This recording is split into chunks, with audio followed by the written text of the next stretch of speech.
Hi, this is the new Caribou, the Honorable Sir David, Emperor of Salt Lake City, Sultan of Utah, spiritual advisor to questioning Mormons, the Bard Extraordinaire, Supreme Being, Alpha and Omega are both here today, and they're helping me in the studio here.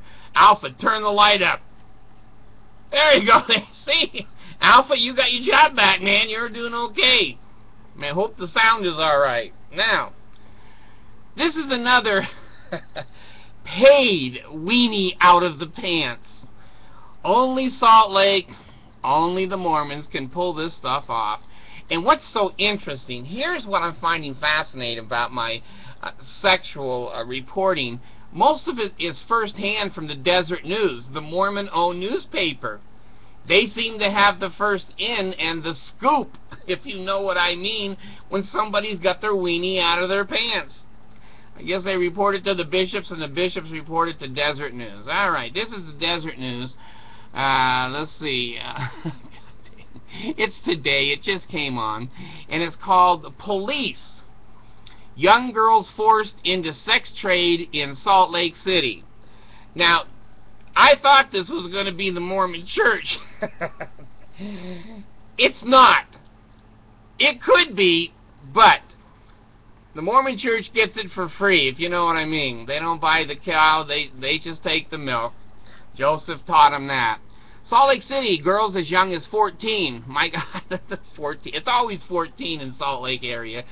Were coerced into performing sex acts for Utah men who patronized the back rooms of 3 Salt Lake area massage parlors in a criminal enterprise, top law enforcement likened to the mob. Now, you know, I'm going to tell you something. In downtown Salt Lake, it's a ghetto.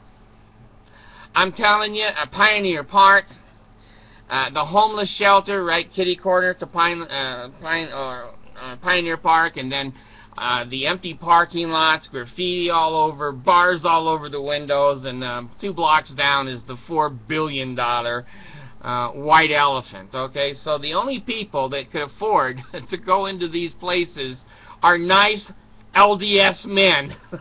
And they have a list of the names of the people. I can't wait till that's released. It'll be full of bishops, stake presidents, elders quorum presidents, teachers. The arrest of 4 men, all undocumented immigrants, and the breakup of the sex ring is reflective of a rampant national problem that has not bypassed Utah. People in Utah need to know it is here. People in Utah are molesting their own children faster than these massage parlors. Attorney General doesn't go after them.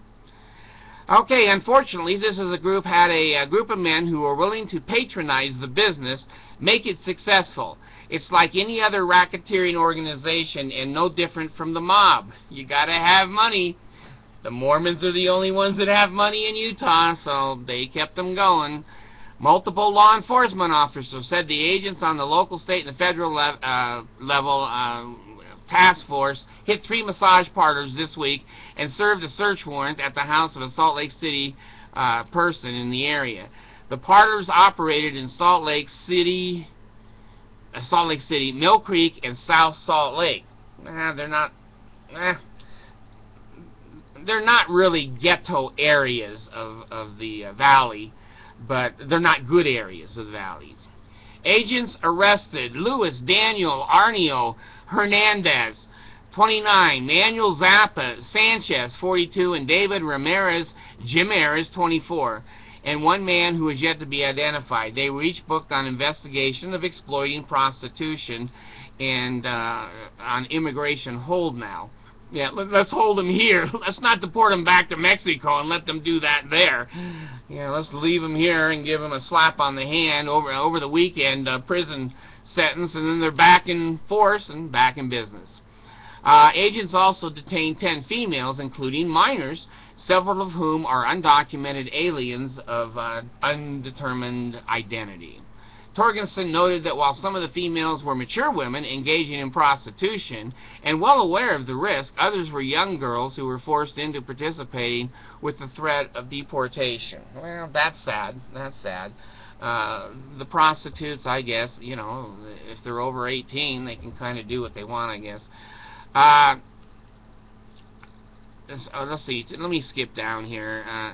The people who come to our state, in this instance, illegally, and set up a business based on a complete criminal model, if they're going to come here and do that, we are going to come after them, and they will pay a hefty price. Now, these are Mormons that Johnson's army came into Utah less than 200 years ago to put down polygamy. And they're saying, if you do illegal stuff, we're going to get you. But if the U.S. government says, if you do illegal polygamy, we're going to get you, it's a double standard, folks. It's a double standard. What's really troubling, he emphasized, is such a business can exist here. Yeah, it can. This is just the tip of the iceberg. These men are willing to go out and are willing to engage in this activity, Torgerson said. If there is not this willingness to do so, there would not be a market for this. Well, there's an intelligent statement. Agents are currently withholding the names of, I'm sure, several Salt Lake City officials, several leaders of the Mormon Church, and half of the ward that is down by Pioneer Park in that area. So here we go again. I don't know how many weenies were out of the pants. I'm getting to the point in Utah where I can't count them anymore. I just can't count them. But there's always 14-year-olds involved. Joseph left a long, long legacy. And poor 14-year-old girls. Oh, God. It's sad, sad, sad. So, if you come to Utah, come legally and help me vote out the Mormons. That's the way to do it. The Mormons will say, well, if you don't like it here, leave. I go, no, I'm not leaving. I like it here. I just don't like your people. And so I go down and I vote for Obama 92 times. Just like the rest of the Mormons all voted 92 times for Romney. So, what comes around goes around, folks. Thanks.